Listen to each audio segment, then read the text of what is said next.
కొత్తగా పెళ్ళైన ప్రతి అమ్మాయికి ఇలాంటి విషయాలు ఎదురవుతాయి. ఇంట్లో ఎవరు లేనప్పుడు ఏదైనా అవసరం వచ్చినప్పుడు మనం అంగడికి వెళ్ళలేము. అంగడికి వెళ్ళాలన్నా అంగళ్ళు దూరం ఉంటాయి, మనకు తెలియదు. పోనీ పక్కింటి వాళ్ళని అడుగుదామన్నా మనకు పరిచయం ఉండదు. ఒక ఇంటికి ఒక అమ్మాయి వచ్చిందంటే ఇంకా అలాగే చూస్తూ ఉంటారు, కానీ వాళ్ళు మాట్లాడరు. అప్పుడు ఉంటుంది చూడు, ఇంకా బయట చెత్త పాడేసి రావాలన్నా మనకు తెలియదు. ఇంట్లో కూరగాయలు అయిపోయినా మనమే తెచ్చుకోవాలి, కానీ మనకు తెలియదు. ఇంట్లో మగవాళ్ళని అడుగుదామంటే మగవాళ్ళైనా నైట్ 7 గంటలకైతే ఇంటికి వస్తారు.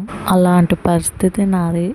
ఇంకా చేసేదేం లేక యూట్యూబ్లో సెర్చ్ చేశాను. పచ్చి పులుసు ఫస్ట్ పల్లీలు వేయించుకొని ఇంకా కారం, ఉప్పు, పసుపు వేసుకొని మనం మిక్సీ పట్టి పెట్టుకోవాలి. చింతపండు రసం పిండుకొని అయితే అందులో కలుపుకోవాలి. కలుపుకున్న తర్వాత తాలింపు పెట్టేసుకోవాలి. లాస్ట్లో కొత్తిమీర గార్లిక్ చేసుకోవాలి. అలాగే ఉల్లిపాయ ముక్కలు కూడా వేసుకోవాలి. ఇంత చెప్పాను కదా, నా ఛానల్ని సబ్స్క్రైబ్ చేసుకోవచ్చు కదా, అలాగే లైక్ ఇవ్వడం మర్చిపోకండి. బాయ్.